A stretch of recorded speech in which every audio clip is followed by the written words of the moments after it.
Bluetooth mode.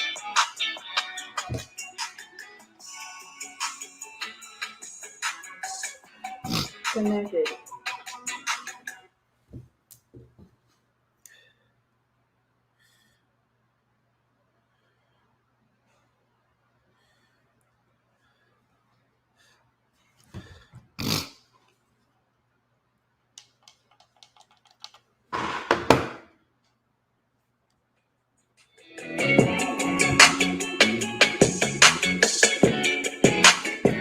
Yeah. What's happening with it? Y'all already know what it is. You tuned in to another episode of Everything Boxing. Coming down. There you go, talking that boxing again. And yeah, we definitely finna get it today. Yeah, it's finna go down today. A lot of y'all gonna be real mad at this one. It's finna go down today. So when y'all come in the building, make sure that y'all hit the like button. Smash on the like button. Jump in the comments. Let me know you in the building. Let's see. Let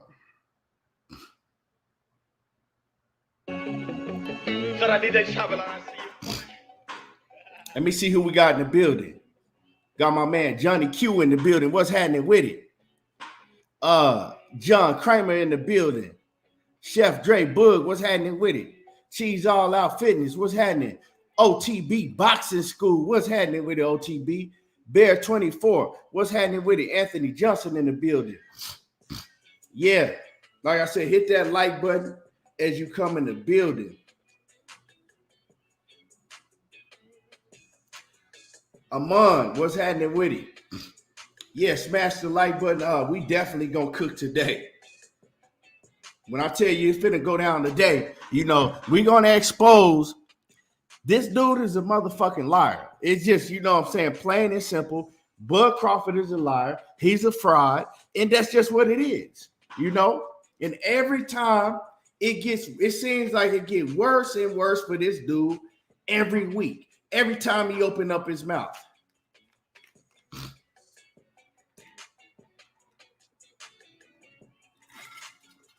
And it's crazy because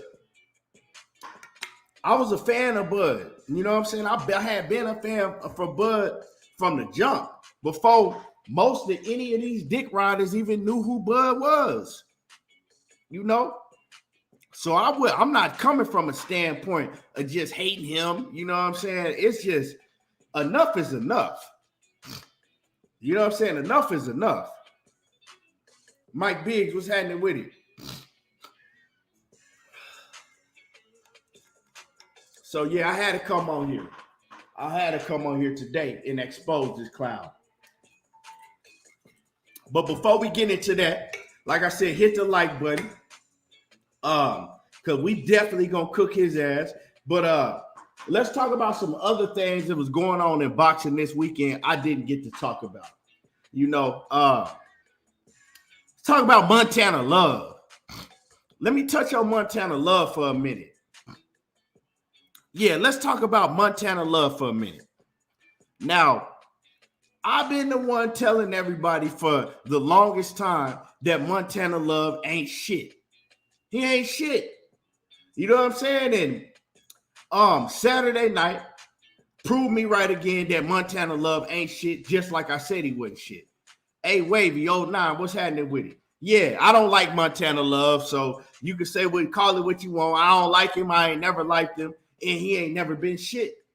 You know, he come to the ring, you know, with all that Beijing in his fucking head and shit, trying to be pretty, but he ain't shit. Like the nigga that missed weight, he actually made weight this fight. He actually did make weight this fight. That was one thing he did do because nobody seemed to want to talk about how Montana Love always missing weight. I think this is the first fight in the past 3 fights that he made weight. But yeah, so he made weight this time. But I told everybody before he came into this fight, I said, y'all looking and keep on talking about Montana Love this and Montana Love that. He ain't shit. You keep looking because he ain't shit. And that's exactly what we seen is that he ain't shit. Y'all give me a second real quick. What's happening with it? Stay ready. I see you in the building. Give me 1 quick second.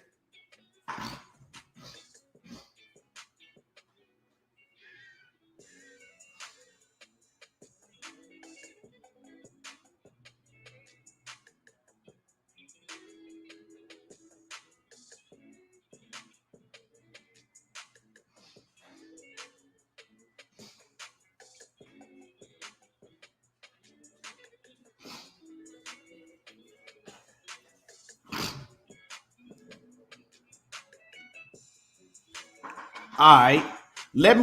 I'm lagging. Man, hold on real quick. Hold on.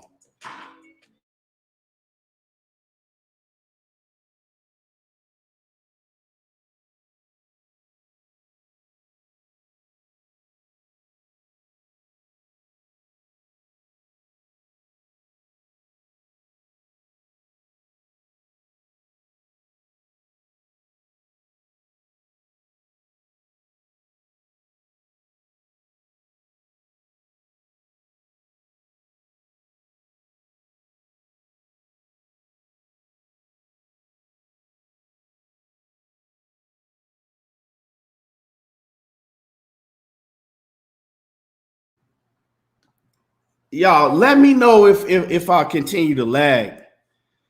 Hold on. I'm trying to let me see something, y'all.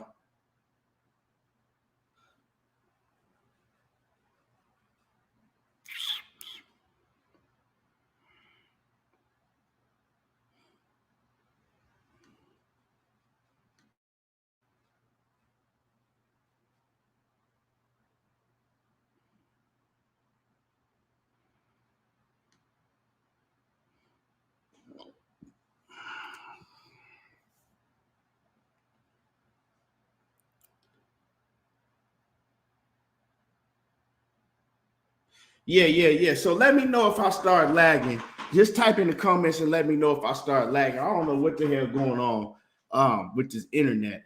But yeah, let me know if I do continue, if I do start lagging. But like I said, man, Montana Love, he's not it. He ain't it. And the shit that Montana Love pulled, it don't surprise me. He wanted a way out of the fight. Montana Love wanted a way out of the fight. And if I pull up, I want to pull up the footage, but I'm not going to pull it up on here because they're going to flag me. But if I pull it up, you can clearly see Montana Love getting his ass beat, right? He got knocked down early on in the fight. Then he came back and he got cut. When he got cut, if you listen to him, when the doctor was checking on him, he didn't even want to continue. He wanted a way out of the fight, but the doctor was telling him, like, nah, you good. Like, you good. You could go ahead and continue, right? Soon as they ring the bell, Montana Love gonna duck down low and trying to tackle dude. He tried to tackle dude. You know what I'm saying? And the referee, and then he driving them back to the ropes. The referee tell him to break and stop. He just keep on going.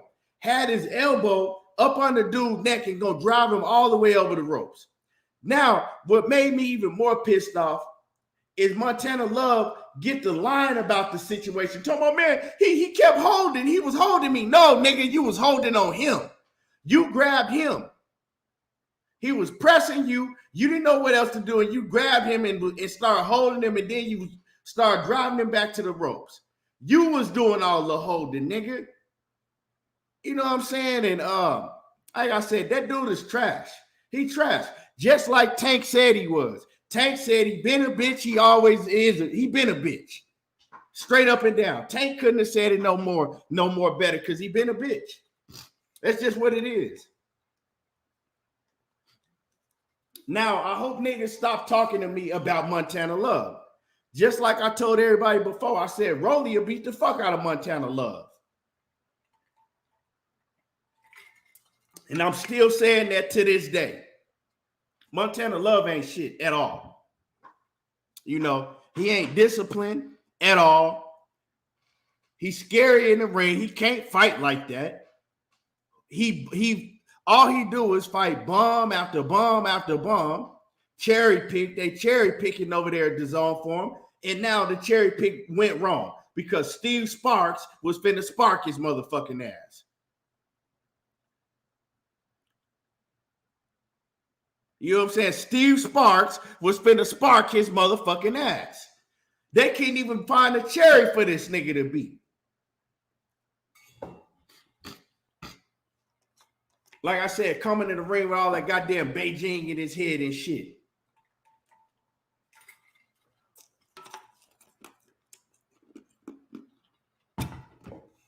Yeah, but y'all hit the smash on the like button.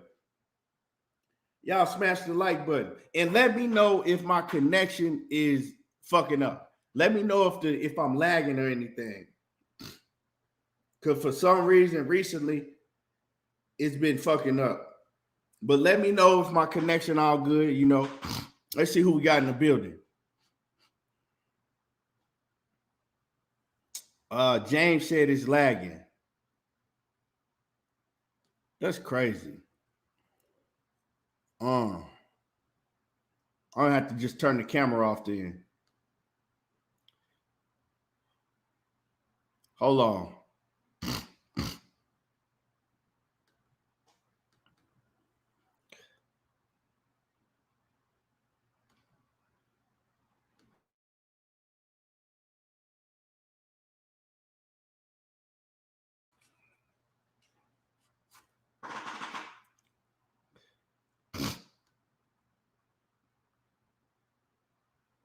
Okay. Fuck it. We just gonna have to do it with the camera off. But like I said, hit the like button. Stay ready, say I ain't lagging on his end. I don't know what it is.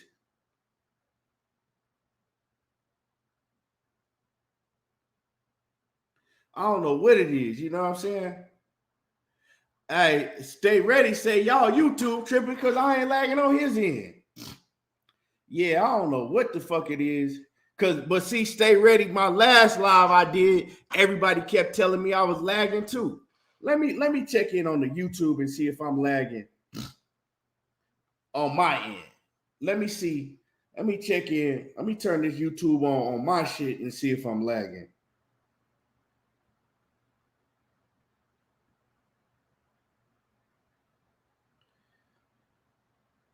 Let me see.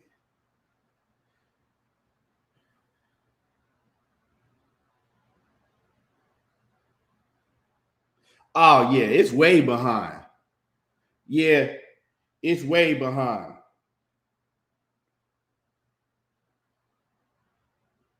Yeah, it is fucked up. My shit way behind.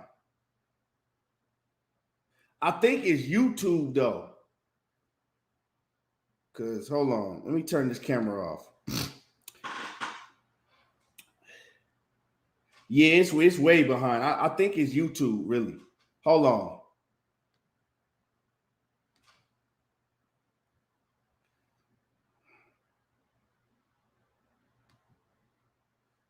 Let's see.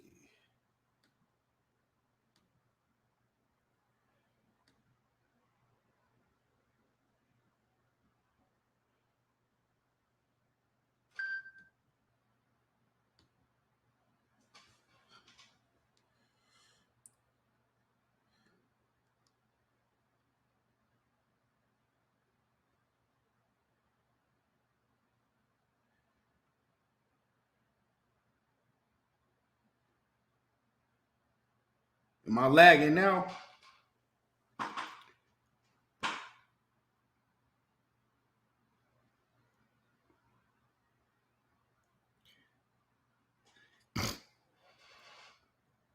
I think it's some people YouTube because my shit, I'm lagging on my YouTube too.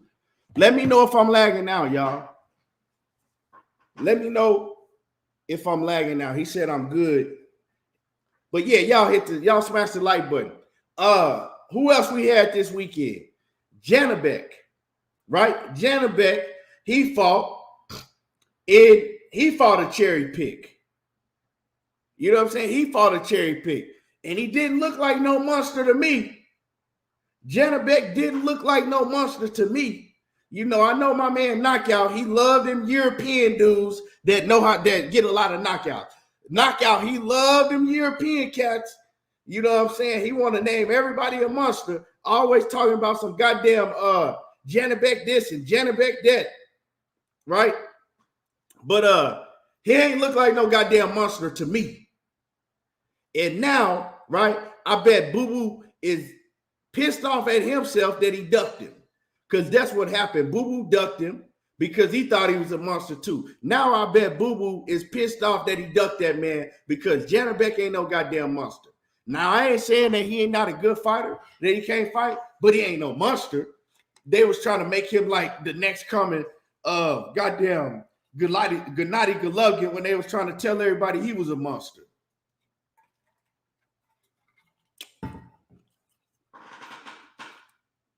Smooth Groove, what's happening with it? Kirk McCall, what it do? James, William Old School, what's happening with it? Yeah, so y'all let me, taxpaying voter, what's happening with it? So y'all let me know if I do get to lagging, if I'm behind on y'all YouTube, let me know. Be the God, what's happening? Yeah, but Janabek, you know, he ain't no goddamn monster. I seen some my man Kirk McCall say Richardson Hitchens. I didn't get to see that fight. I didn't see that fight. I didn't even really, to tell you the truth, I didn't watch too much of boxing this weekend, to tell you the truth. I was kind of peeping in here and there, you know. I seen that Montana Love bullshit, you know.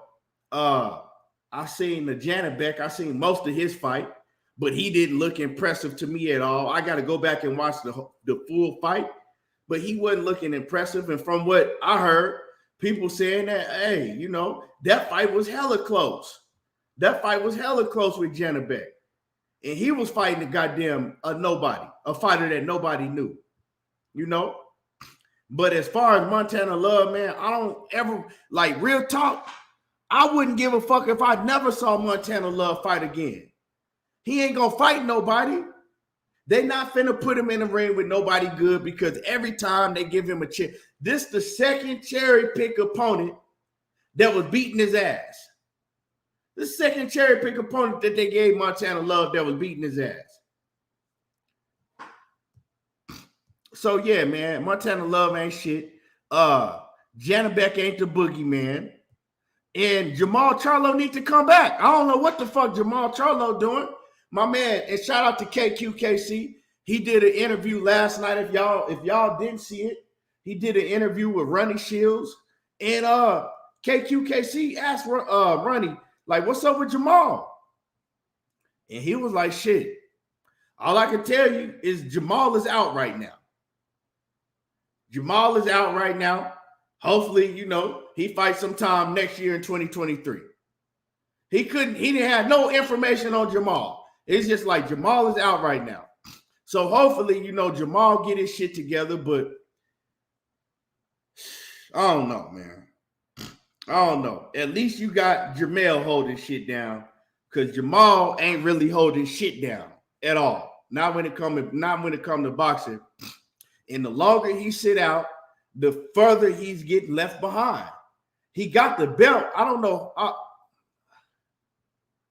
You know what I'm saying? He got the belt. So it's like, I don't know. He's still the WBC champion. So I hope he get his shit together. I hope that Jamal get his shit together, man. Because, yeah, man, Jamal at his best is hella talented. You know, hella talented. Like shit. To tell you the truth, Jamal was always my favorite Charlo. But that whole situation, you know, with David Benavidez, that shit kind of, you know, hey, that was a bad look. That was a bad look. But hopefully get his shit together, because everybody else in the division is moving along and leaving goddamn Jamal Charlo and Dudu Andrade behind. But like I said, Jamal Charlo, the plus that he has for him is he got a belt. Dudu Andrade, he don't got no plus on his side. He's just getting left behind. But you know, I want to see Jamal Charlo, if he's staying at 160 with that belt, I want to see him fight Carlos Adames. Make that fight happen. And now, but see, now we're gonna have to wait, because Jamal Charlo, he been out of the ring over a year. He gonna come back. He probably gonna want to tune up, and that's just more time waiting. So I don't know.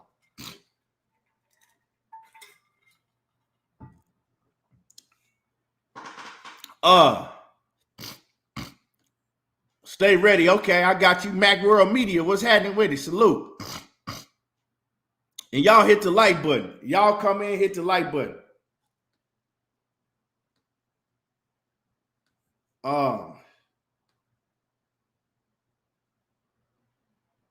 Anthony Johnson said, Mama said he retired. Who you talking about? Yeah, William Old School. I don't get into none of that personal shit that they got going on.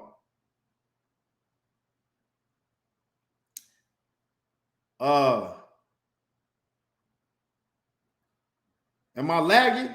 Am I good? Y'all hit the like button.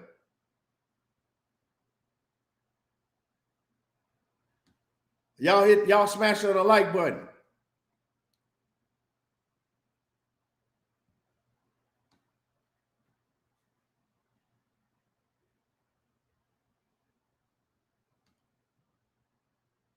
I'm good. All right. Yeah. But what else? What else I missed this weekend? What else? That's pretty much it. You know what I'm saying? Y'all hit the like button. We ain't gonna waste no more time. I'm gonna get into this Terence Crawford shit because real talk, like I told y'all, I was defending Terence Crawford a lot, telling people, you know, getting into full-blown debates with people that were saying that he didn't want the Errol Spence fight. I was always on the side to believe and saying that, hey, that man want to fight. He want to fight. He ain't ducking Spence. And he made me look stupid. And now, right, I've been on this motherfucking helmet because that's what I should be doing, holding his feet to the fire, just like we do anybody else. But now, right, this dude is just making it worse and worse and worse as the weeks go on. As the weeks go on, he's making it worse and worse and worse for himself because he continues to lie after tell a lie, then he'll tell another lie, then he'll build a lie on that, and a lie, and another lie, and that's all he does is lie. And he says some of the most dumbest shit in every interview that he does. Now, I could go a million ways with this shit. I can break down hundreds of lies that he's told.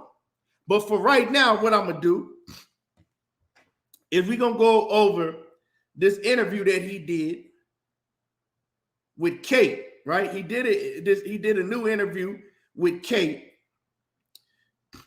And I'm going to play the interview. I'm not going to play the whole interview because this is a long interview. I'm going to play some of the interview. And we're going to go over it. Gonna be like, man, my dad was there no matter what.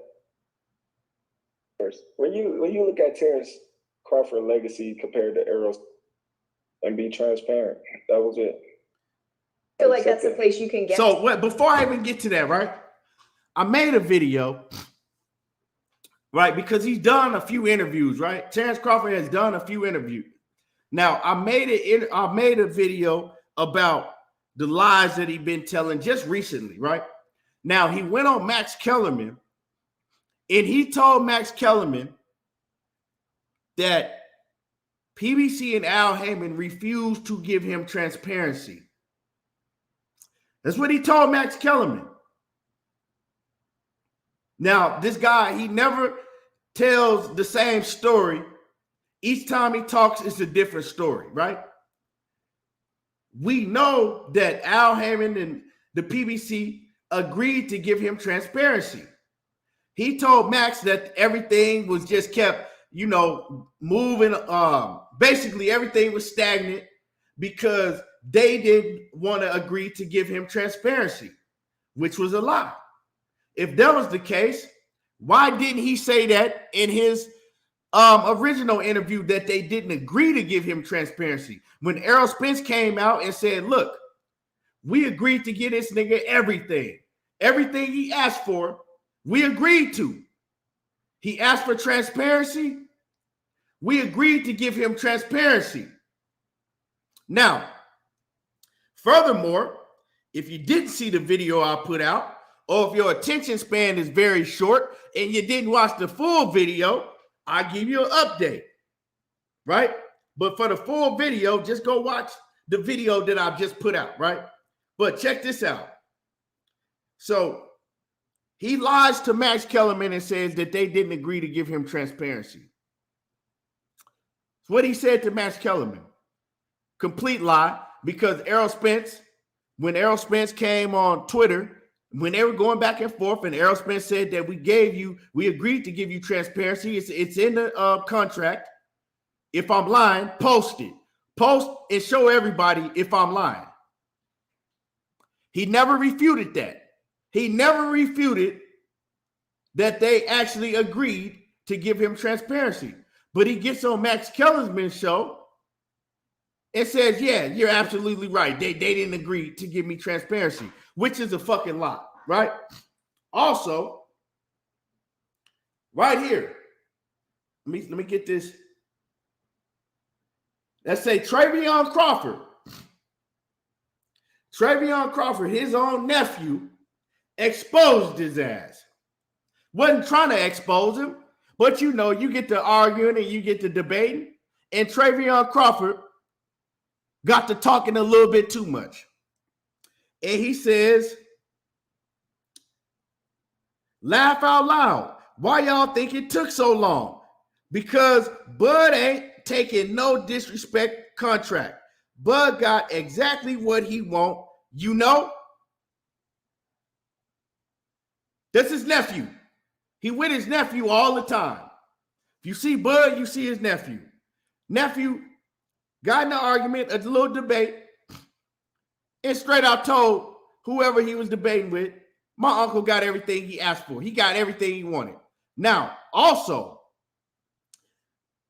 everybody, y'all all keep running with this. Oh man, the 35%, Bud getting 35%. That's good. And I was the only one that was saying, hey, Bud probably getting more than 35%. I don't believe he getting only 35% because Steven Espinoza said that he was going to be getting close to 50-50. I told y'all to cut it out with the 35% shit. That's a fact. Well, his nephew says, laugh out loud. Why y'all think it took so long? Because they know Bud ain't taking no disrespect contract. Bud got exactly what he want. You hear that? That's his nephew. Bud got exactly what he want. And you know what? Let me shut up. Laugh out loud. Just know Mikey got 50-50. What y'all think Bud was going to get? That's his nephew. Yeah, that's his own nephew talking. So his own nephew was saying that if he didn't get 50-50, he got close to 50-50. Wasn't no 35%. He laughed at that 35% shit. But everybody running around, oh, Bud, 35%. Where did that come from? You never once, like I told y'all before, we never once had heard Bud say that he was only getting 35%. Where'd that come from? Steven Espinoza didn't say it. Errol Spence didn't say it. So you mean to tell me I was right the whole time? Yeah, all right. McDub, what's happening with it? Salute, man, coming through, showing some respect and love to the channel. Appreciate you. Yeah, but let's go ahead and continue. Let's go ahead and let's listen to some of what Terence Crawford had to say in this interview with Kate. The Good Fight is called The Good Fight with Kate Abato. Let's listen to it. I'm going to play it from right here.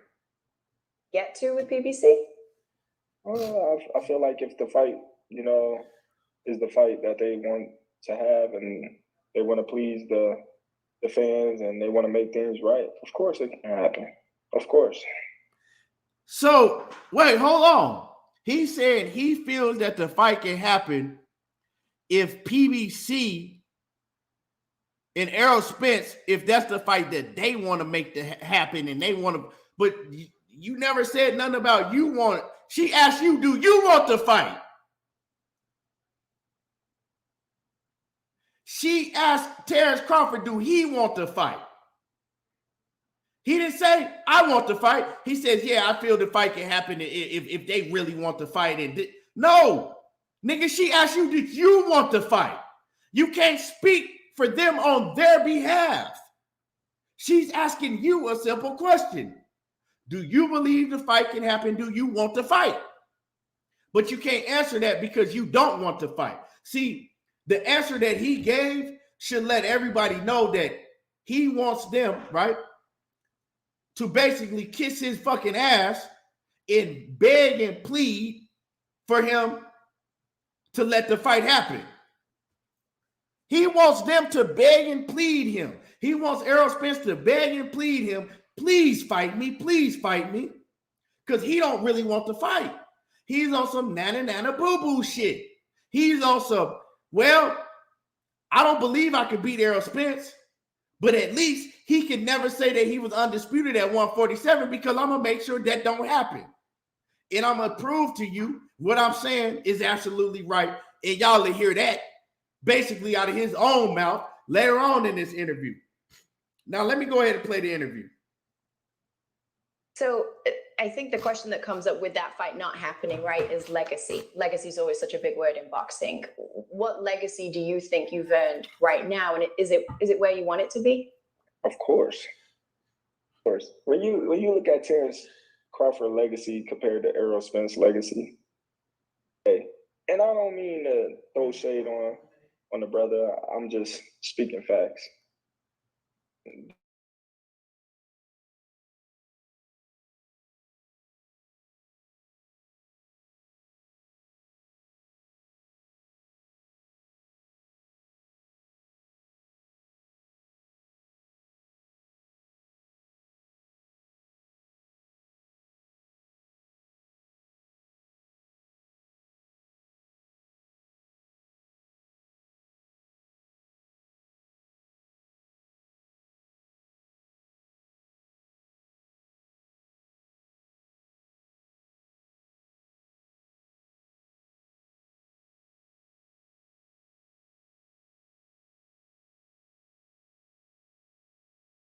When you look at it, Ricky Burns was a signature win. Okay. When you look at it, Gamboa was a signature win. Postal was a signature win. Dongo. Oh, you know what, y'all? Hold on. Not Sean Porter. You wouldn't explain you know what, y'all? My bad. I put it on mute because I'm talking in the background. My bad. Let me run it back. Hold on. Let's run it back. ESPY award winner. He's a lineal. So I think the question that comes up with that fight not happening, right, is legacy. Legacy is always such a big word in boxing. What legacy do you think you've earned right now? And is it where you want it to be? Of course.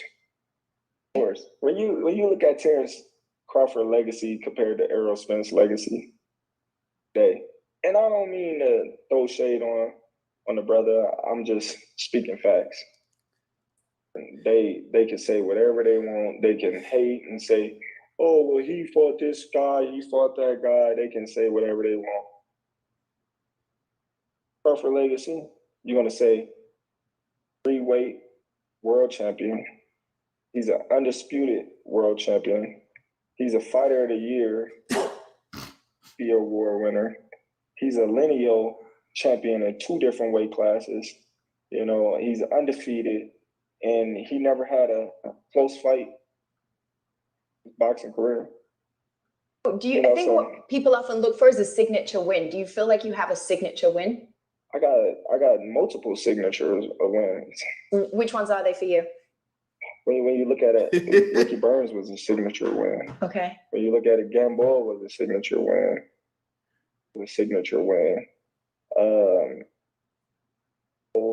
Sean Porter. Not Sean Porter. You wouldn't explain Sean? Yeah. Okay. Jeff Horn was a signature win. You know, Kell Brooks. Okay, that's a lot of signature wins. Yeah, they all signature wins. You know what I mean? Because when you look at it, he said them all champions, and some of them is champions in multiple divisions. So it cut out. I don't know why it was cutting out, but he said Amir Khan was a signature win. He said Ndongo was a signature win. He also said Ricky Burns was a signature win. He said Jeff Horn. Y'all heard that, right? Now, let's just go to his first world championship. Ricky Burns. Hold on. Go to Ricky Burns. Ricky Burns, 44 wins, 16 knockouts. So Ricky Burns got 44 wins, but only 16 of those were by knockout. He got 8 losses and 1 draw. 44 wins, 16 knockouts, 8 losses and 1 draw. Ricky Burns, he took losses to Alex Arthur, Carl Johansson. We don't even know who those people are. He's taking L's to people we never heard of. He got a loss to Raymond Beltran that Terence Crawford beat. He got a loss to Terence Crawford. He got a loss to Dejan Lartisian that Mikey Garcia knocked him out. Right? So he lost to Dejan Lartisian and Mikey Garcia knocked him clean the fuck out. But Terence Crawford likes to tell you that Mikey Garcia wasn't shit. Right?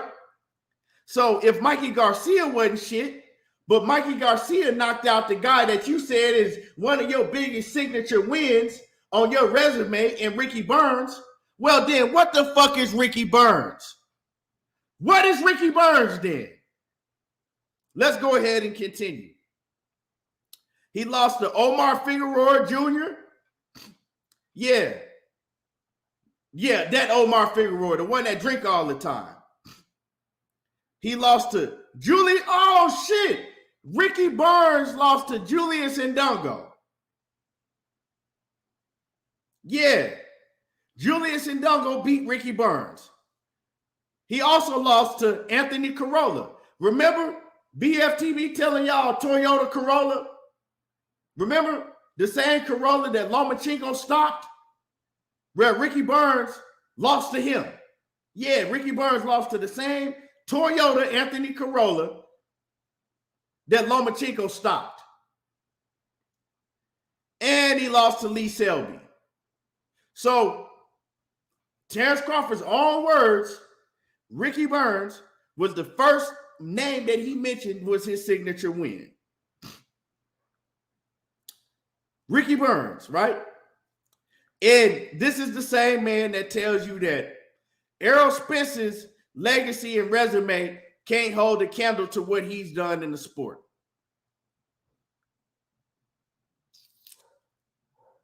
Wow. What KQKC say?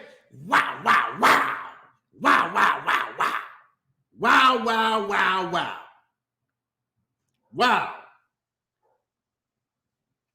Let's go to who we want to go to next.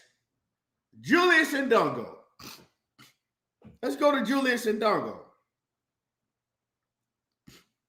Julius Ndongo, huh? Well, we don't got to go far because he's already on Ricky Burns' resume. He beat Ricky Burns, so we know that, right? Julius Ndongo, 24 wins, 6 losses, 4 losses by knockout, and out of his 24 wins, he got 13 knockouts.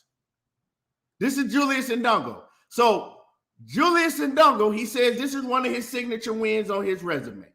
Julius Ndongo that got 24 wins, 6 losses, and 6 of those losses were by knockout. Let's see who Julius Ndongo beat. Pamba Mundum, Daniel Jose. I don't know none of these names. You can't even pronounce none of these names.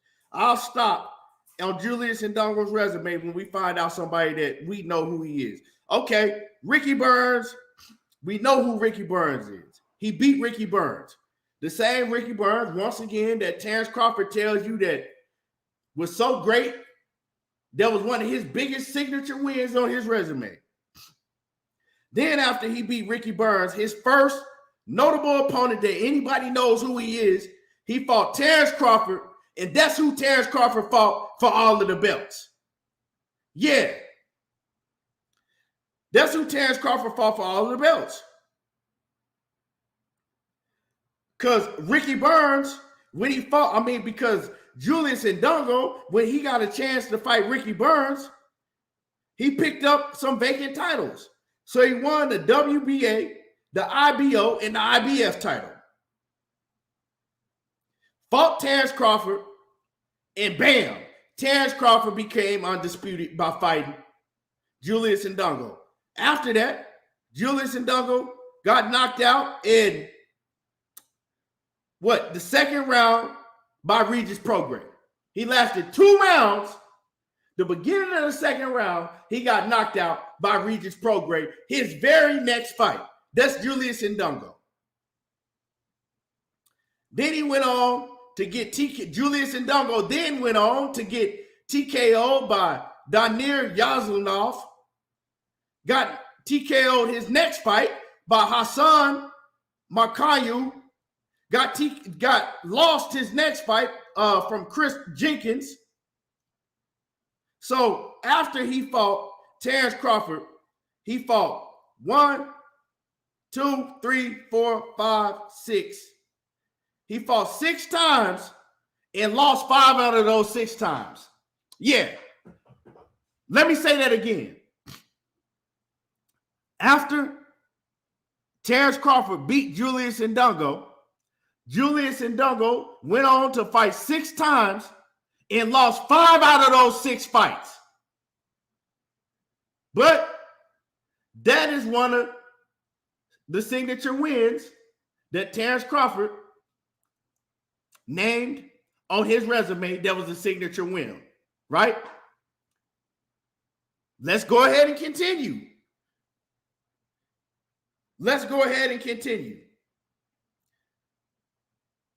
He also named Amir Khan. What's happening with it, Ricky Williams? Y'all smash the like button. Y'all smash on the like button. Hit the like button. He also named Amir Khan. We ain't going to go into Amir Khan because we already know what Amir Khan is. You know what I'm saying? If you a boxing fan, you already know what Amir Khan was, and especially what Amir Khan was at the time that Terence Crawford fought him. We know what Amir Khan was at the time that Terence Crawford fought him. He ain't won a fight since then, hadn't won a fight before then. Hadn't won a fight in years before then, ain't won a fight since then. Jeff Horn. He says that Jeff Horn was a hell of a signature win for him. Jeff Horn, huh? You mean the school teacher, Jeff Horn? Let's pull up Jeff Horn. Hold on. Jeff Horn. We pull him up.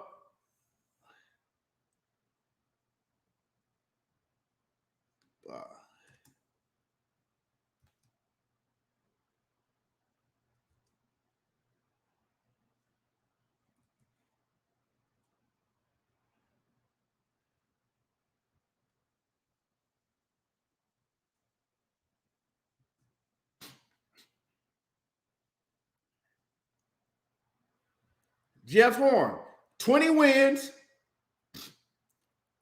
3 losses, and 1 draw. Huh? Don't sound too great to me. This man got 20 wins, 3 losses, and 1 draw. Jeff Horn. We know that he got robbed, that Manny Pacquiao beat him clearly. Like Manny Pacquiao got robbed, had to fight Jeff Horn over in Australia. Manny Pacquiao had already informed Top Rank that he was leaving Top Rank, and we know that Bob Arum would not finna let Manny Pacquiao leave Top Rank with those belts, with that belt. We all know he wasn't about to let Manny Pacquiao leave Top Rank with that WBO title. So we know the screw job was in place. Now, who did Jeff Horn beat before he fought Manny Pacquiao? Allen, Jody Allen, Turin, Rothke, I can't even pronounce none of these names. I ain't even finna try to. I'll stop when we know a name on his resume.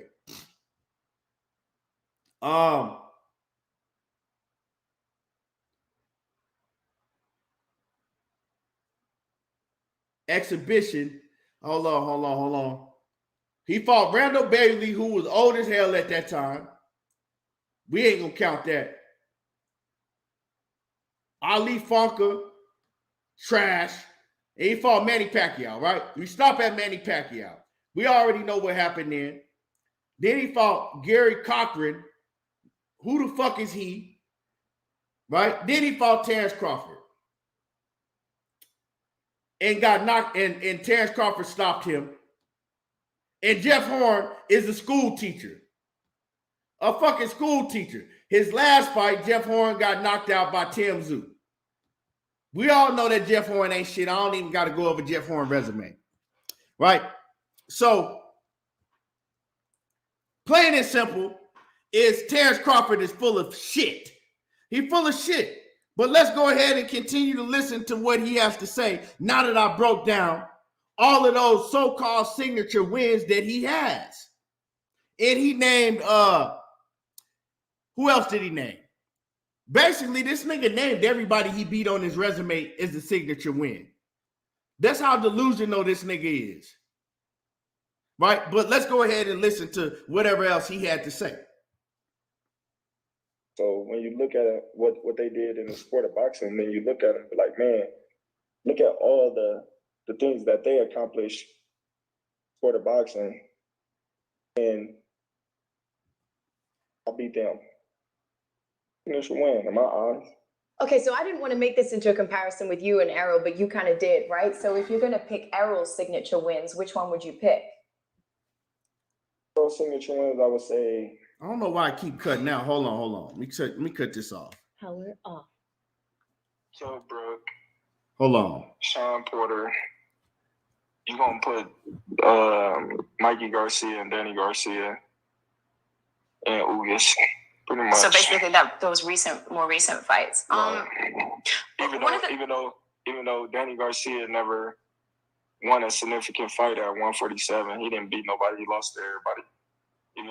Well, he talking about that Danny Garcia ain't never beat nobody. He lost to everybody. Who the fuck did Julius Ndongo beat? Who did Ricky Barnes ever beat? Let's keep it 100. Who did Yorionis Gamboa ever beat? So this man got a nerve enough to say that Danny Garcia, right? Even though Danny Garcia never beat nobody at 147, he don't got no signature wins. Well, who did Ricky Barnes ever beat? Who did Julius Ndongo ever beat? Who did Gamboa ever beat? Also, we want to take it a step further. Who did Victor Posto ever beat? Victor Posto beat Lucas Matisse, that just had got his ass beat by who? Danny Garcia. Let me say that once again. Victor Posto only had beat Lucas Matisse, that just had got his ass beat by the same guy that you talking about, Danny Garcia. Yeah, let me take him to church.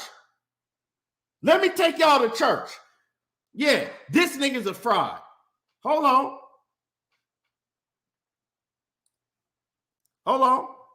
Let's go ahead and continue. Mikey Garcia never fought in the division before, even though Ugas has been beaten numerous times. So he said Mikey Garcia. I gotta stop. I just gotta stop it real quick because this dude is full of shit. So he said Mikey Garcia had never fought in a division before, right? But when he named his signature wins, he didn't tell y'all that Gamboa had never fought in that division before. That Gamboa was coming up 2 weight divisions, right? To fight him. So he wants to point out that Mikey Garcia had never fought at the division before, but he didn't point out that Gamboa was coming up 2 weight divisions and had never fought at the division before. That's interesting. Let's go ahead and continue. Porter had already been beaten. Kell Brook had already. Oh, yeah. So he said that Ugas had a bunch of losses. So Ricky Burns didn't have a bunch of losses already? Kell Brook didn't have a bunch of losses already? Oh, excuse me while we continue. You're just trying to take away all those significant wins. You're taking it back. I'm stating facts. And she had to stop him like, bro, you trying to take away all the signature wins. You know what I'm saying? Stating facts. When we do this, we gotta state facts. Well, I'm stating facts. When you say Terrence, you say, oh, well, Gamboa was little, but they don't say, oh, well, Gamboa had a title at 135 when they fought. They don't say that. You know what I mean? They say, oh, well, Gamboa was too little. Gamboa was coming off a 19-month layoff and had moved up 2 weight divisions. You know what I mean? To fight again. So, you know, it's a lot that they say, oh, well, Jeff Horn was robbed. You know what I mean? With the Pacquiao won. Oh, well, you fighting leftovers when you fought Sean Porter, which everybody said I was going to lose that fight. Oh, well, Kell Brook was washed up. Bro, who said that he was going to lose the Sean Porter fight? This man just said that everybody said he was going to lose the Sean Porter fight. Lies again. Nobody thought he was going to lose the Sean Porter fight. Then he said, well, they said you fought a washed up Kell Brook. Nigga, you did fight a washed up Kell Brook. I said I was going to lose that fight. So the fights that they said I was going to lose, you know what I mean, prior. Then he just said before he fought Kell Brook, everybody said he was going to lose that fight. Nigga, nobody thought you was going to lose to Kell Brook. Kell Brook's own trainer refused to train him because he said he only had 5 weeks and he knew Kell Brook didn't have a chance of winning. His own trainer said he didn't have a chance of winning, but you come on here and sit in this woman's face, look her directly in the eye, and say that everybody said that you was going to lose the Kell Brook fight. If this nigga ain't the biggest motherfucking liar in the face, hey, people talk about Tyson Fury. This nigga lied way more than Tyson Fury or anybody I ever seen. Hold on, let's go ahead and continue. Then when I fight, then they switch it on you. There you go. So I'm just stating facts. That's all. So talk to me about being undisputed, because I was watching an interview that you did with Andre Ward. It was like an ESPN interview. You guys are sitting down on 2 stools. I can't remember ahead of which fight it was, but you said that being undisputed is one of those things that really drives me, right? You didn't get to become undisputed at 135 kind of because of the politics of boxing and everything. If you don't get the opportunity to become undisputed at 147, would you leave the sport with disappointment, with regret? Like, how would that affect you? Not at all. Not at all. But how can you be the same person that's driven by becoming undisputed, but also be like, hey, I'm cool if it doesn't happen? My thing was this. I was driven by being a world champion of the world. That's what I was driven by. That's 4 belts though, right? I already did that. That. Already accomplished that. I set a trend. What's the trend? That means before. Now, remember early on, if y'all was in here, y'all hit the like button, smash on the like button.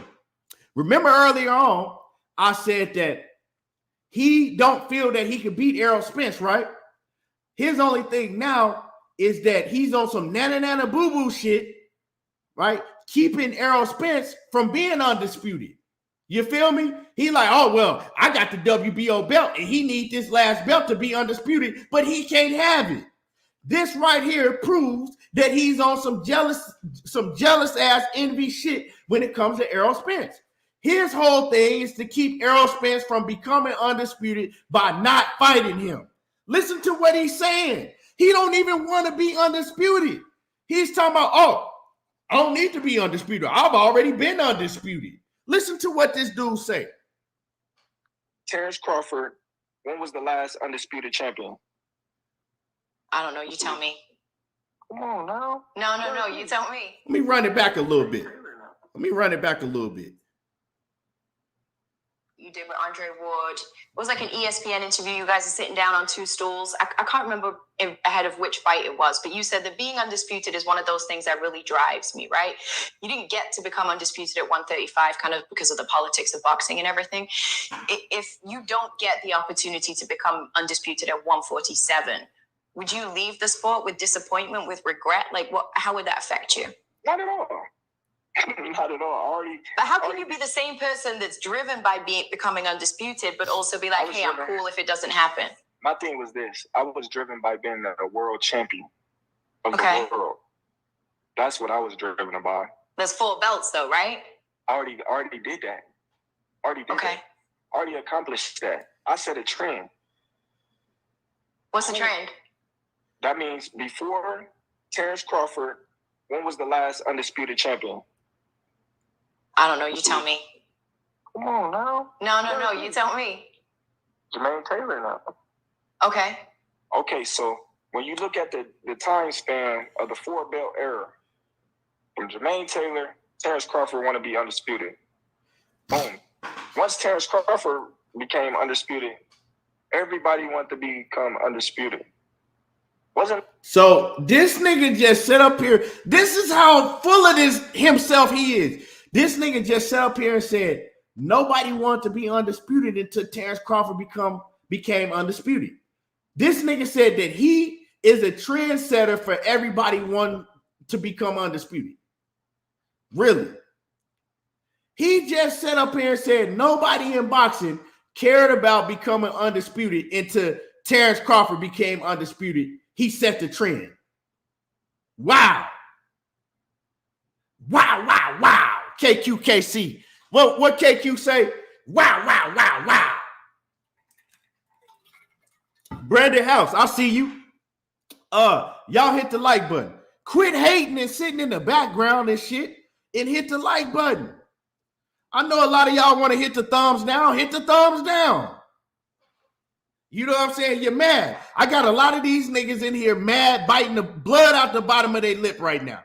They mad, biting the blood out the bottom of their lip right now. I know you in here watching. You know what I'm saying? Y'all mad as fuck too. Now, let's go ahead and let's continue to listen to the Mr. Trendsetter, Terence Crawford. Nobody wanted to be undisputed until I became undisputed.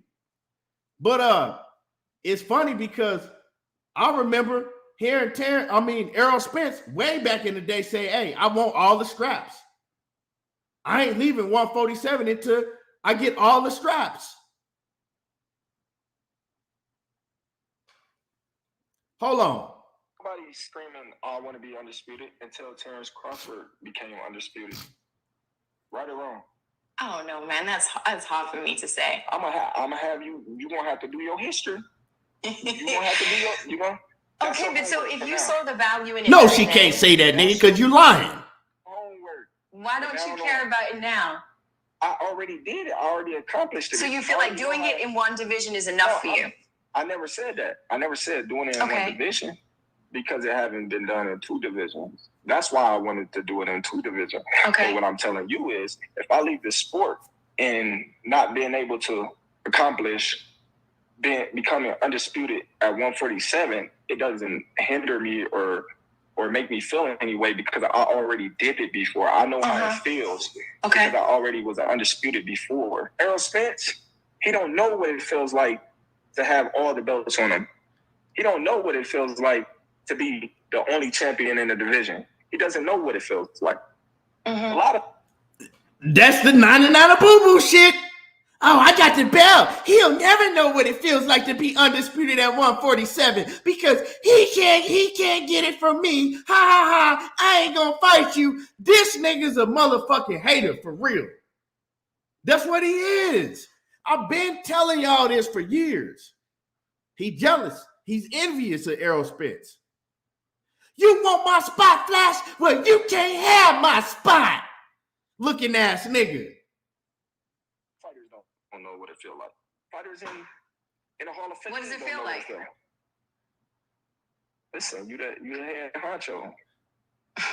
you the number one, you know what I mean, fighter of the division. There's no other champion. You the only numero uno. If you got 3 of the 4 belts, do you feel like you feel like you're the head honcho anyways? Not the head honcho, because you ain't beat me.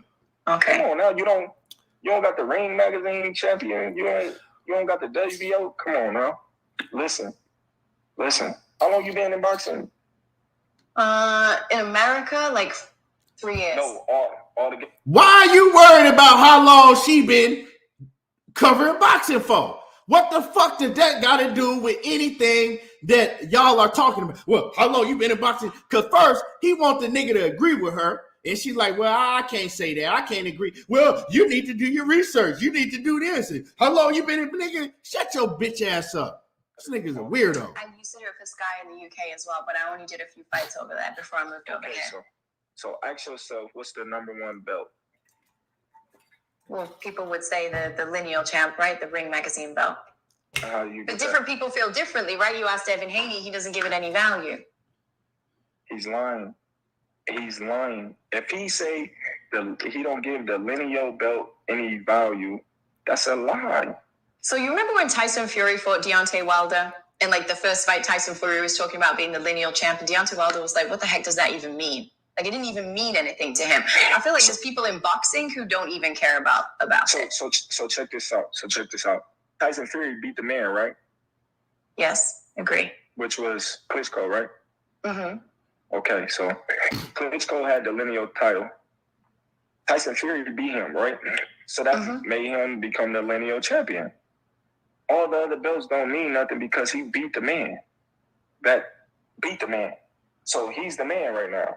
So when no belt else fails, he still had what? The lineal title. I'm not disputing you, by the way. I'm not arguing with you. No, I'm just telling you. You can't become number 1 in any division, without having that lineal title. Wait, so he said that you gotta beat the man who beat the man, and Tyson Fury beat the man who beat the man, so he was the lineal. Now, I'm trying to figure out who the fuck did Bud Crawford beat? What man did he beat? He says the lineal champion means that you beat the man who beat the man. That makes you the head honcho. That makes you number 1 pound for pound. So who the fuck did Terence Crawford beat? What man did he beat that beat the man? Are you telling me that Julius Ndongo beat the man who beat the man who beat the man? Like, what the fuck is you talking about? Julius Ndongo had 1 win that anybody knows of. And that was goddamn Ricky Burns. Now, Ricky Burns ain't beat no motherfucking body. That's why when you ask Deontay Wilder and other fighters about the lineal title, that's why they don't take the lineal title serious. Because you got niggas like this, they're talking about, oh, I'm the lineal champion because I beat Ndongo.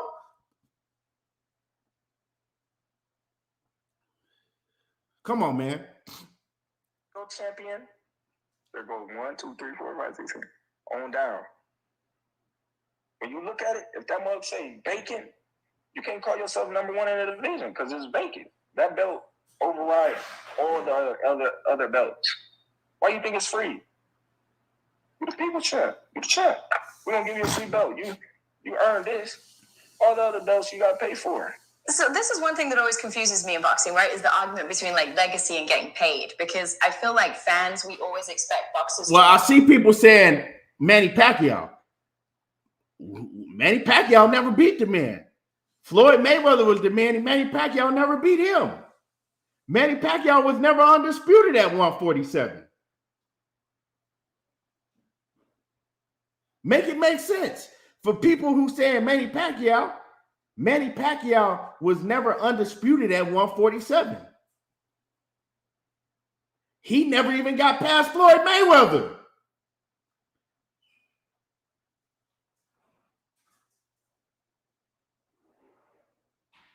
So for y'all saying, man, oh, well, because Jeff Horn beat Manny Pacquiao, make that make sense to me.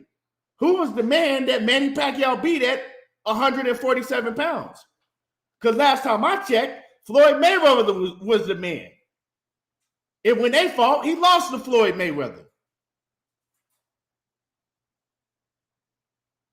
So make it make sense to me. Let me read this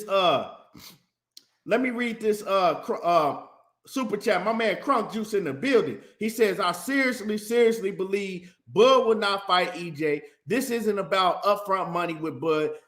He said, I'm starting to see Bud is afraid of being exposed for being fried. He really is. I've been saying that. Yeah, man. But let's go ahead and continue. So we can shut that Manny Pacquiao shit down real fast because Manny Pacquiao never beat the man who beat the man at 147. Hold on. Want to care about legacy more than anything else, but like in real life, we all care about getting paid, right? Like I have a job. I'd like people to think that I'm good at it, but I care more about like my contract and what that reflects and can I change my standard of living? Can I help out my family? Like all that kind of stuff, right? How do you like balance the two? Like what is somebody who's talking about being the people's champ, the lineal champ, all of that stuff obviously has value to you. Do you care more about legacy? Do you care more about getting paid? Like what's the balance for you between the two? See, at one point in your career, you're going to care about. Well, anyway, I'm going to stop it right there, right? He went on to say it's about the money. It's all about the money. He said he's past the point in his career because of his accomplishments and everything to where a legacy. He said his legacy basically is already defined. He's already done everything. It's about the money.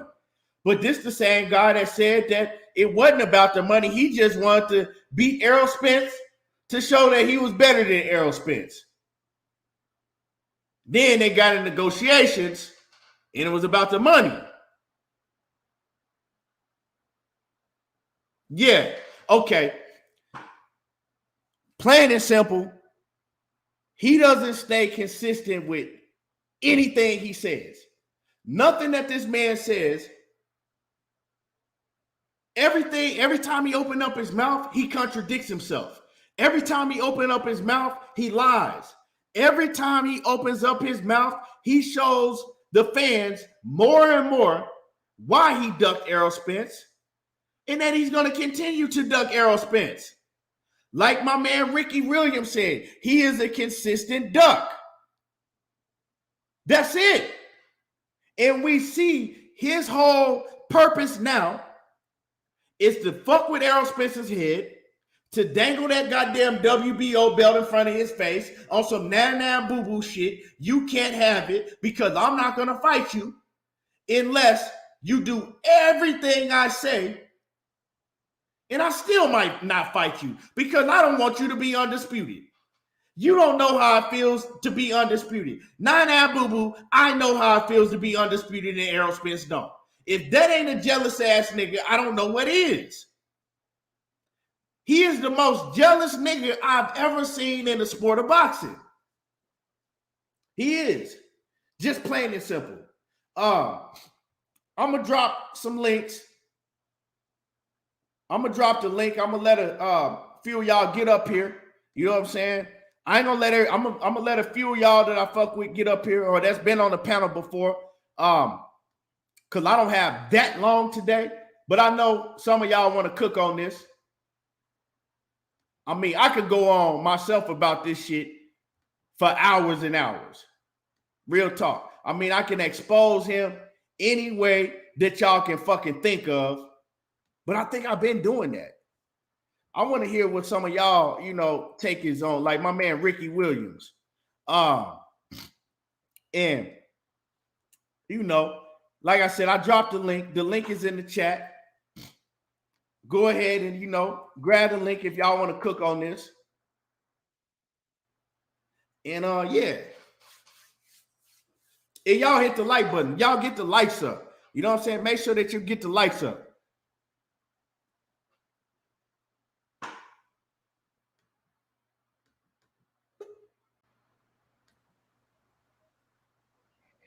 Ricky, my man, Kwame, what's happening with it?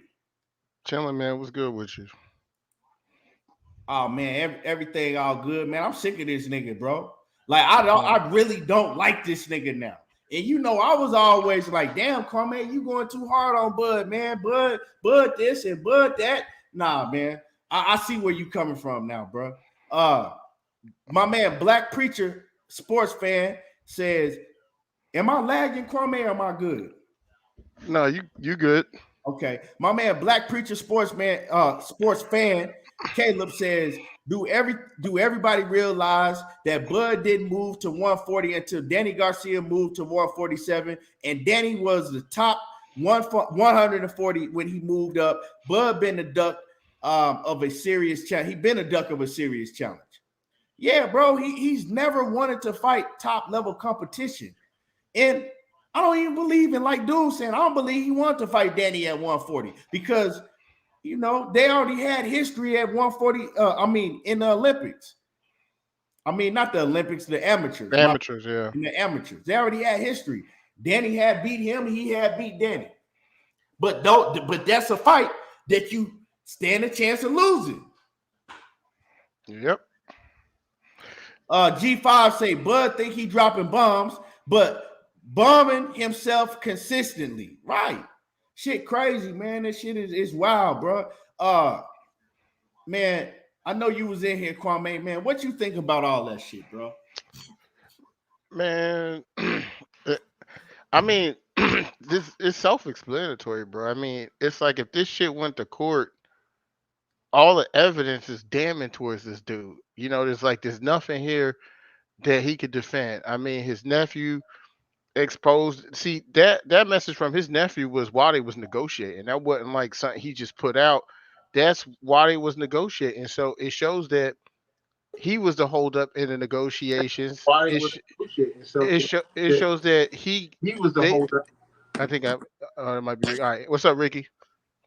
Ricky. Yeah, it showed that he was the holdup in negotiations. It shows that they acquiesced and gave him what he wanted to try to get the fight done.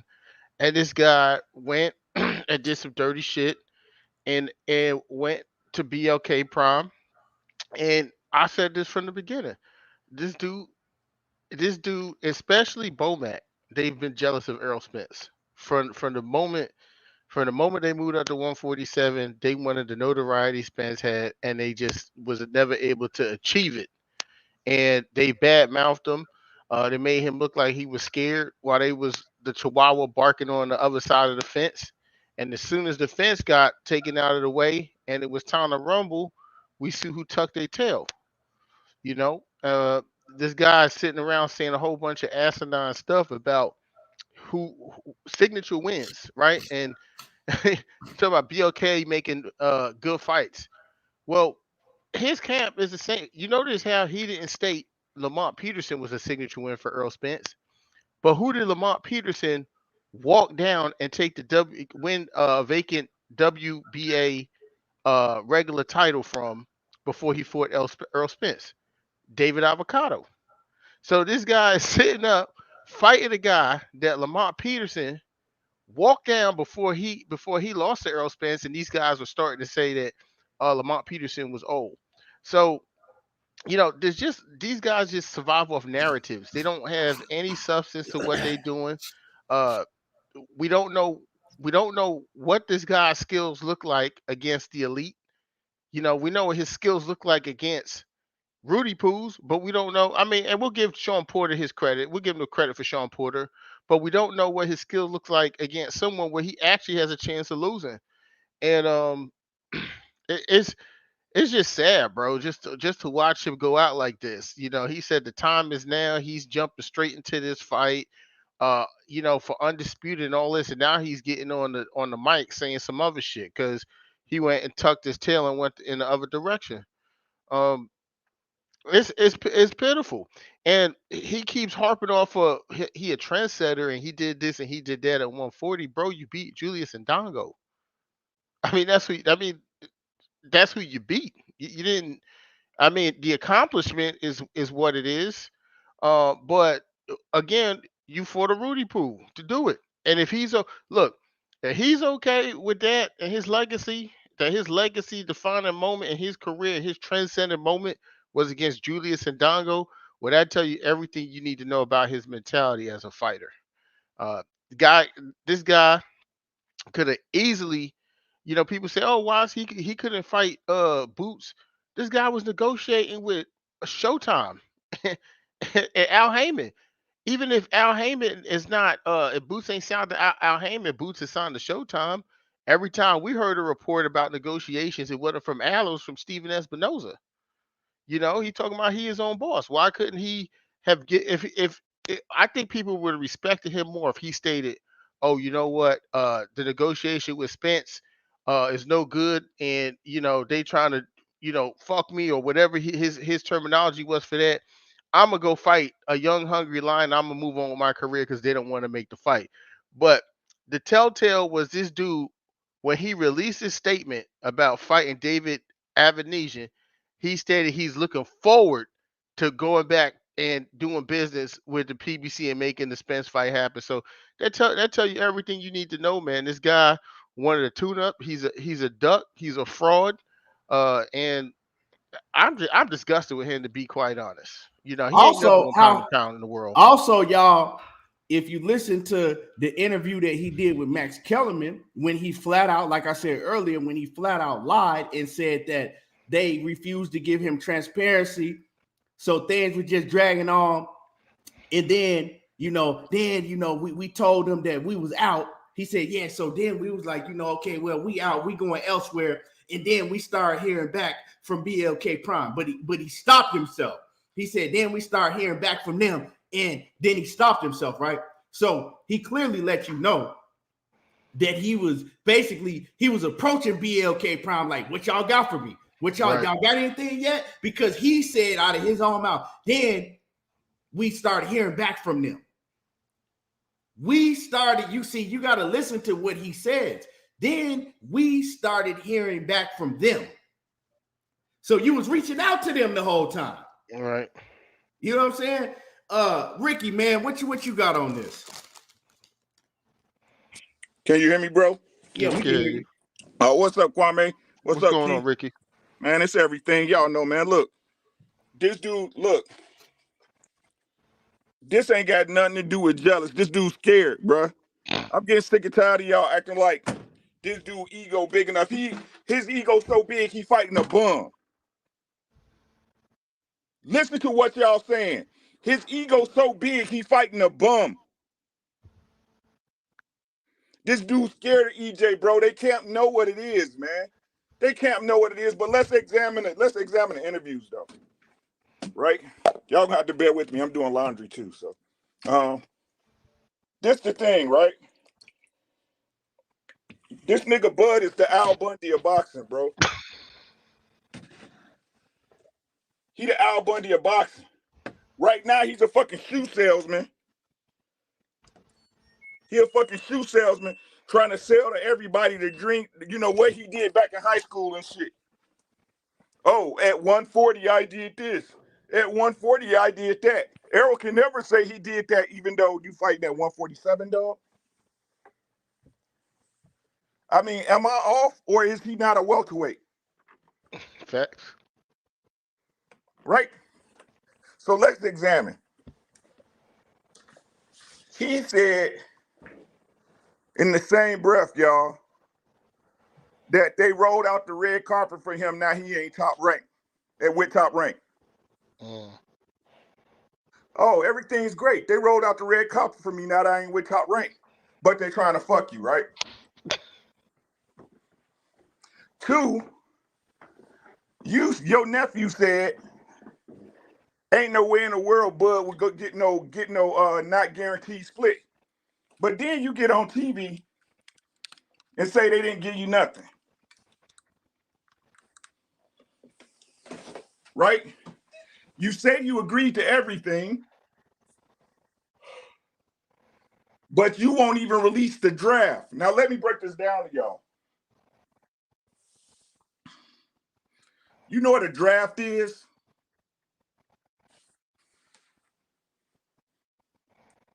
Do y'all know what a draft is? Oh, yeah. They said Hell yeah. Yeah. Yep.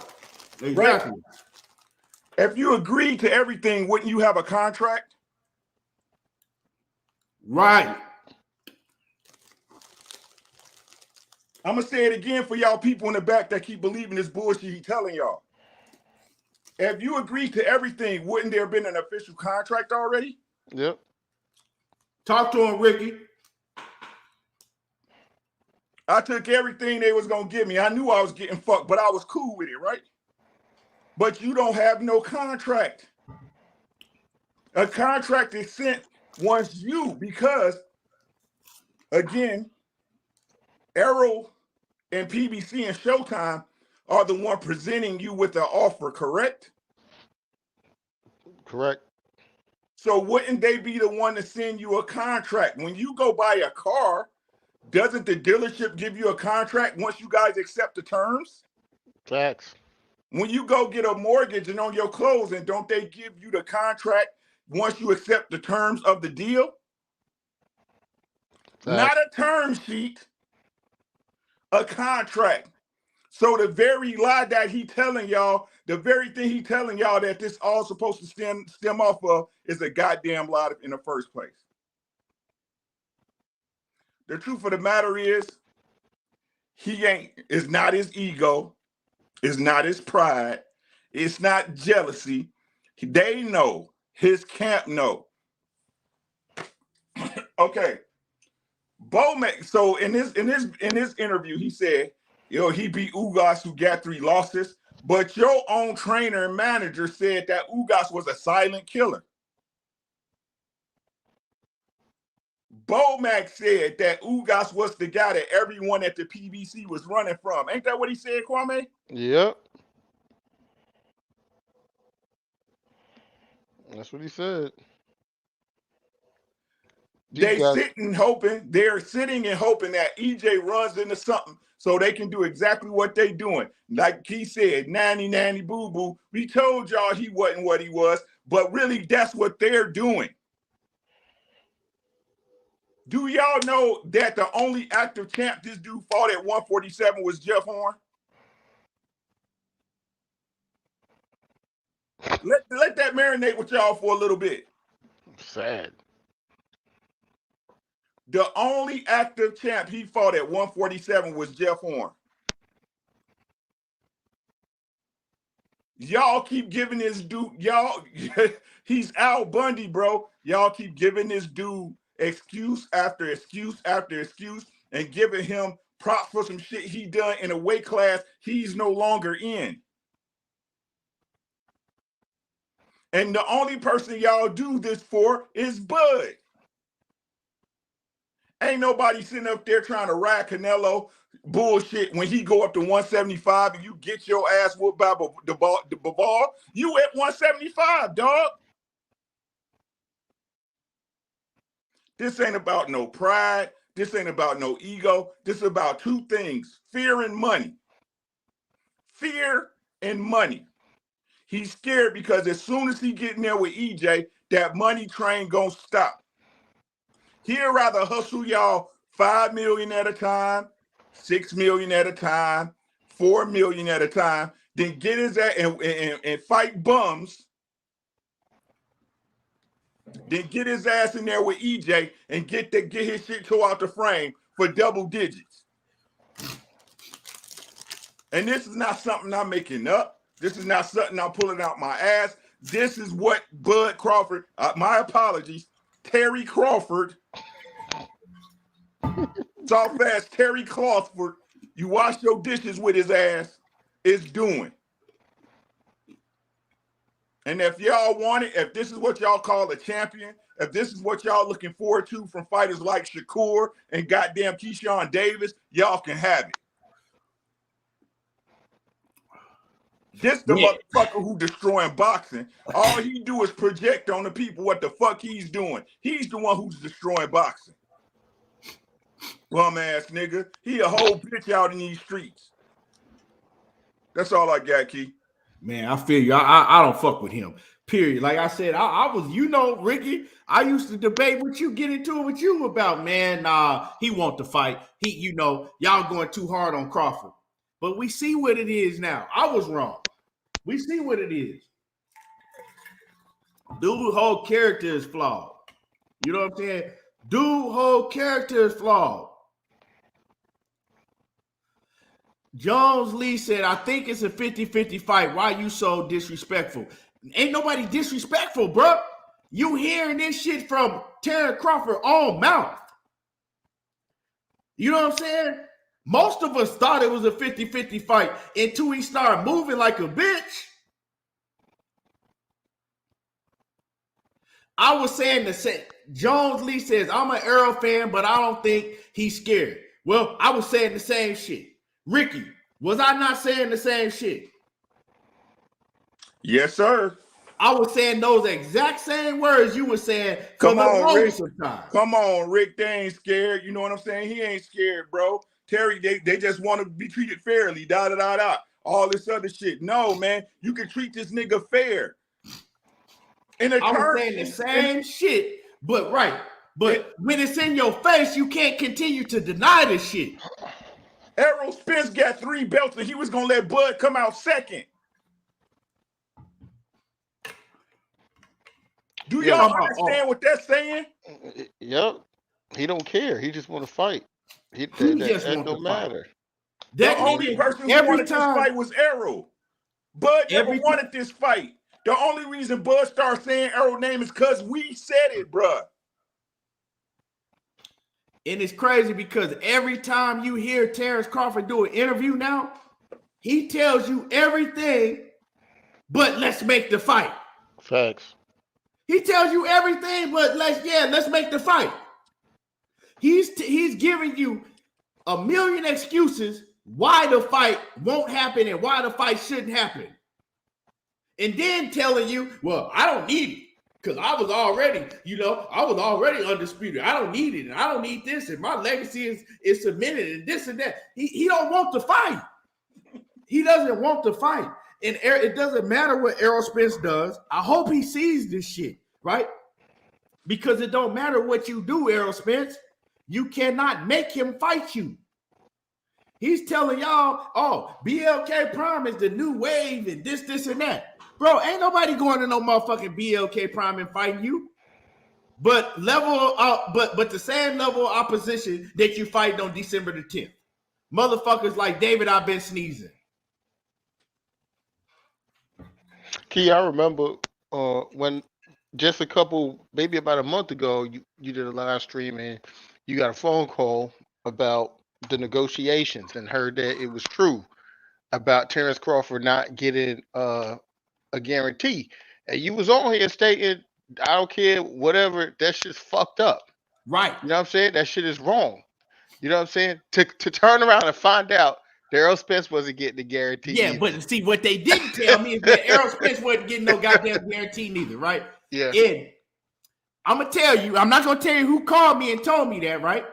But I'm going to tell you is that person had an agenda, right? And they wanted me to put that information out. And I'll just leave it at that. I bet. That person had an agenda and wanted me to put that information out, right? On Terence Crawford's behalf. Right. I got you. Yeah. But they didn't want to tell me that Errol Spence wasn't getting no guarantee neither. But we'll just leave it at that. But it's normally one-sided with them. Another thing I want to bring up, Key, too, with Terence Crawford, too, and why I got to agree with Ricky is because it seems like he's trying to sabotage having a fight, too, at this point. It doesn't seem like it. That's what he's doing. But let me read this. Let me respond to this real quick. Jones Lee says, why would Bud be scared, though? He been fighting his whole life. I don't understand. I think it's about money. Why? Because he's not scared of the physical combat. He's scared to lose to Errol Spence. He don't want that. He doesn't want that one loss on his record from Errol Spence. Right. That's why I always tell people it has a lot to do with jealousy, envy, all of that shit. He don't want to get beat by Errol Spence. Right. It's not that he's scared to throw punches with the man. No, he's scared to lose. Look at his whole resume. Who on his resume that you can say, okay, that man had a chance to beat Terence Crawford? Only one that you can say that, right? The only one that you can even fix your mouth to even come close to saying that is Sean Porter. and it was a Sean Porter that had 1 foot out the sport, right?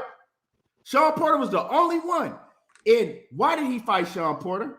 Because he was Because forced it by was the WBO. Because he was forced. It was forced. He told y'all that he wasn't trying to fight Sean Porter, bruh.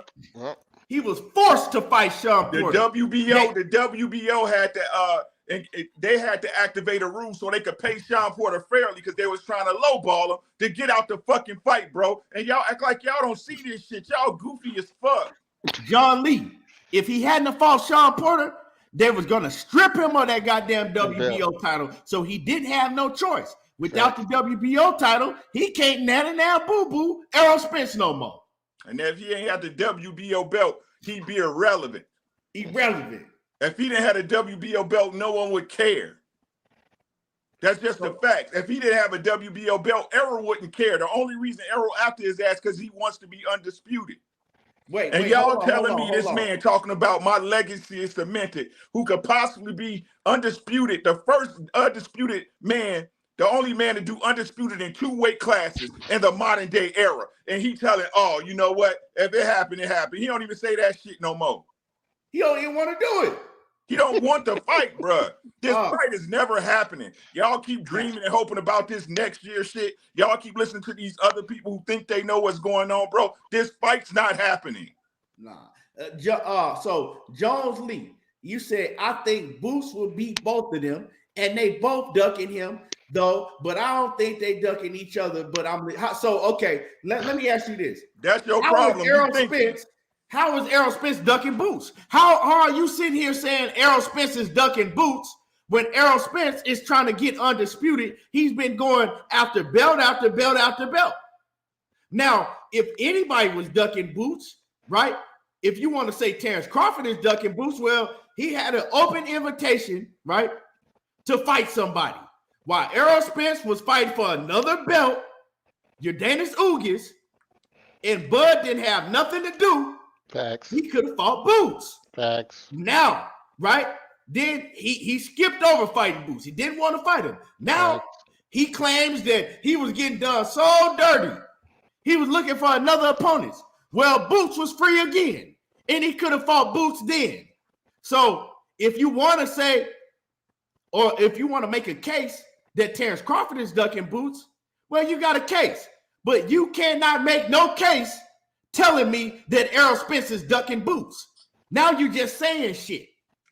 If I drop the link right now, I'll bet you $100 right now. I'll send it to your Cash App that you can't come up with nothing valid to show that Errol Spence is ducking Boots or ever ducked Boots. You can't do it. Y'all weird, man. Like y'all, like if this was any more obvious, it'd be up y'all asshole, bro. Like I don't get it. This shit is like, man, y'all. Yeah, what's up? What's up with it, Queen? I see you. Yeah, man.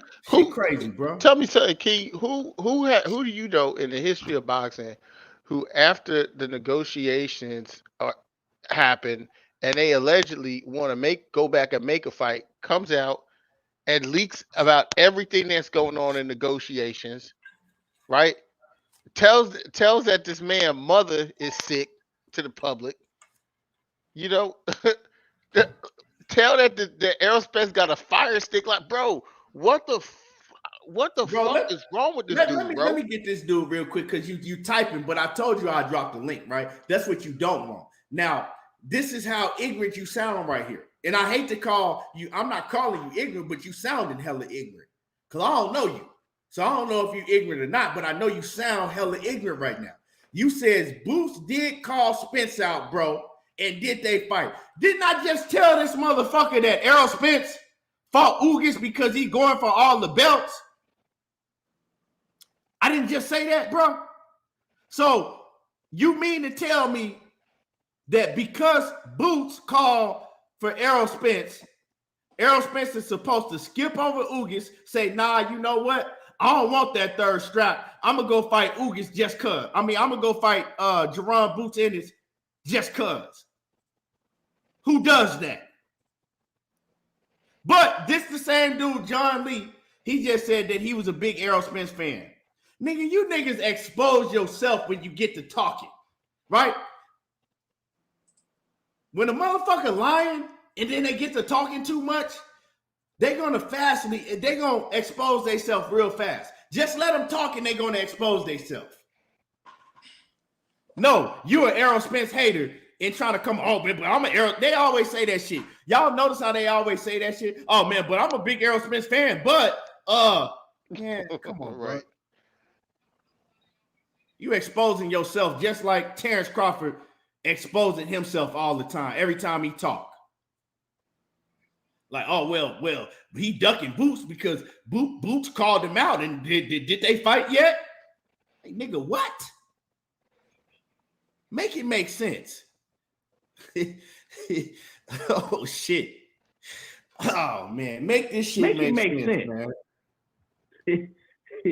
Oh, shit. Ricky, you got playback. Oh, yeah. Make it make sense. Hey, can y'all hear me? Make it make sense.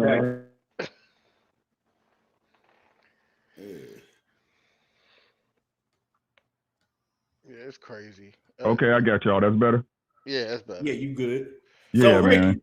Ricky, now Errol Spence is supposed to skip over getting the title from Ugas, right? He's supposed to skip the WBA title and go fight Boots for no title. That's what he's supposed to do now, according to Terence Crawford fans in disguise. Hey, they were supposed to let them tell it. EJ's supposed to do everything. You know what I'm saying? He was supposed to take $0.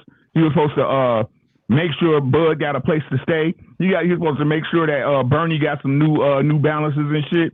All the while getting all the belts. And then undercutting himself and giving up all his leverage because Bud got the one WBO belt. This is what I'm talking about, bro. They want it one way, and that's how you know it's a lie, my guy. It's a lie. They don't want to fight. They say they want to fight. They think they keep saying Bud can beat Errol, but they know he can't beat him.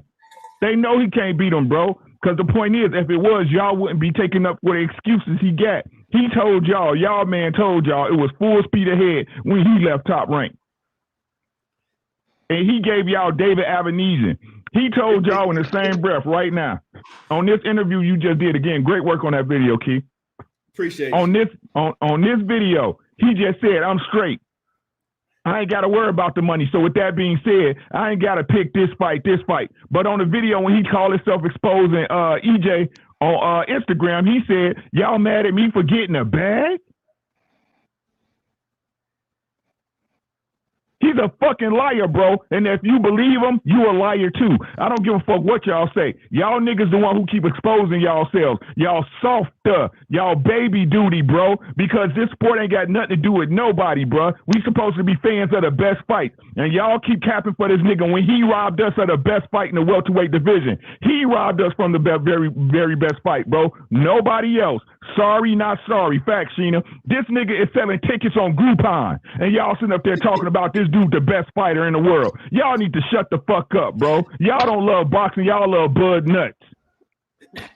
Bud sold 9,500 tickets the first day. And the motherfucking tickets all over Groupon and shit. You get a fucking oil. You get an oil change and a wheel alignment with a ticket from Bud going right now in Nebraska. Hey Kwame, right now in Nebraska, when the bums watch your windows, they give you a Bud Crawford ticket, bro. This motherfucker's a bum, bro. The fuck out of here. It's a fucking bum, and y'all riding out with this nigga, man. I don't care what y'all say, bro. This dude a duck, bro. I told y'all he been a duck. You supposed to get all this talent, the best fight in the world, and you signed into a place with absolutely zero welterweights. Zero. None. Nil. You the only welterweight over there. Nigga signed the same place Adrian Broner signed. Look where Adrian Broner at in his career. And Andrade. It's you can't, like Trevor Sam said, you can't make this shit up, man. You can't. They ain't get Andrade yet, did they? Nah. It's crazy, man. I saw a meme with a broken car window. Niggas said they left 2 Bud Crawford tickets in the windshield.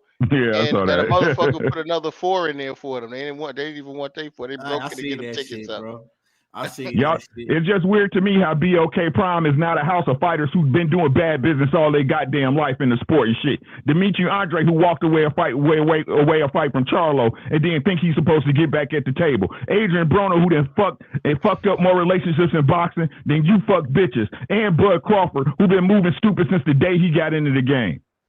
Did they get Demetrius Andrade yet? Or is that still No, I'm just saying, I'm just using that as an example. Yeah.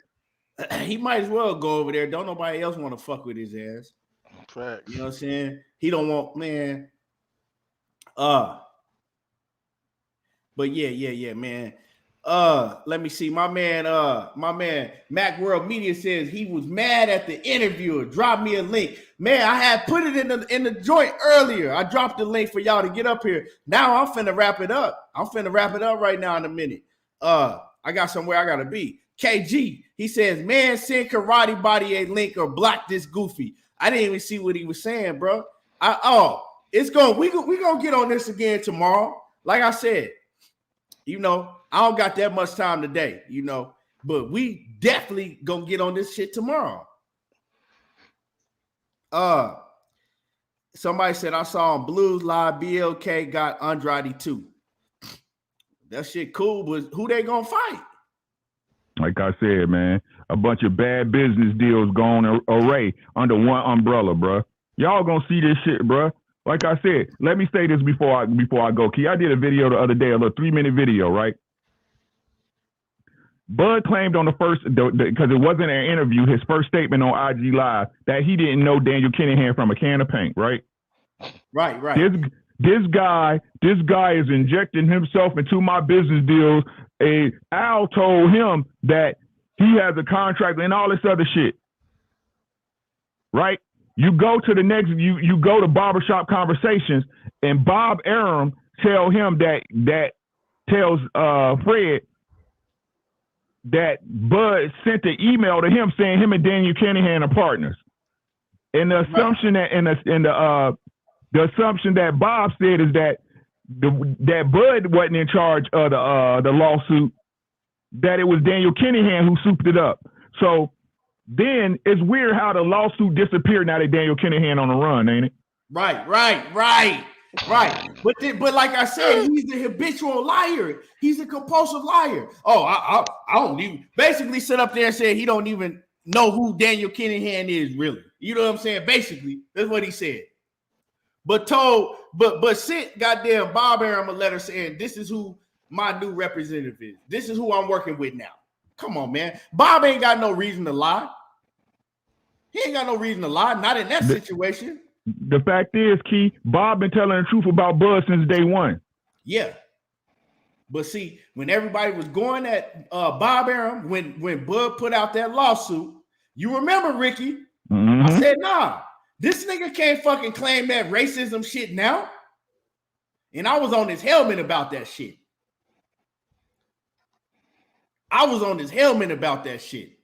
Because all of a sudden now he want to use, oh man, he was discriminating against me and this. And you wasn't saying nothing about that shit before.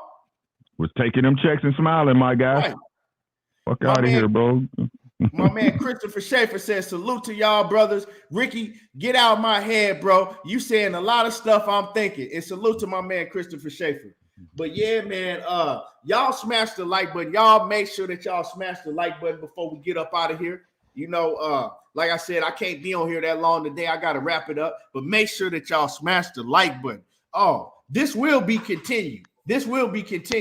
But before we get up out of here, man, Ricky, let me get your last words and let everybody know what you got going on over there on your channel. Man, shout out to Key, man. Y'all know how he be doing, talking that boxing. You know what I'm saying? There you go. Man, y'all know me, bro. Mr. Make the fucking fight, bro. But this fight's not happening. Plain and simple, short and sweet. Check me out over there at Ricky Williams, # TWT, man. We talk about boxing and life, but you got to get through the boxing first, man. Like I said, I put up a couple of videos on that, man. Y'all go over there and check out my video I just put up a couple of days ago. It's like a 3-minute video about that. And I'm telling you, I'm about to dissect this. I'm about to dissect this dude, bro. I'm about to put these little shorts out that it don't take for long for y'all to show. Just showing this man is a walking contradiction. A contradiction is a lie. So if y'all want to keep believing a liar, y'all go ahead, bro. But I've been telling y'all since 2020, this dude's a duck. It's simply what it is, bro. Check me out. Like the video. If you're looking down on your screen right now, bro, and that subscribe button ain't hit on key, bro, subscribe to the button. If that button red, man, you got a problem, Joe. Make sure y'all check me out. Support the creators, man, and keep doing your thing, man. Keep grinding. Keep grinding. Sir, Kwame, be easy, my guy. You too, brother. And that's Ricky Williams Boxing with the TWT, the winning team. And Kwame, man, let them know what you got going on, because I know you ain't gonna be able to hold back from this shit. Oh yeah, I'm going live at 9 p.m. Eastern time today, man. We get ready to cook, as my boy BFTB calls him, on Budrick tonight. So make sure you guys subscribe to Loyal to the Game Boxing. Tune in at 9 p.m. Eastern time while we dissect this hater and this liar. We'll go ahead and dissect that. Salute to you, Keon. As I always say, salute to what a great job you're doing with the show. And peace out to you, brother. Yes, sir. Yes, sir. Make sure that y'all go check out Kwame East on Loyal to the Game Boxing at 9 p.m. Eastern time. He finna get into this more. I wish I had more time, but like I said, I wanted to let the brothers cook on it a little bit because, you know, I dissected his ass already. Make sure that y'all go check out that video that I put out earlier today. You know what I'm saying? I break everything down. And hit the like button. I appreciate everybody for coming through, showing love and support. Subscribe to the channel if you're not already subbed to the channel. And we will be back tomorrow. So y'all already know how I do. There you go, talking that boxing again. And I'm gone, y'all. Appreciate y'all.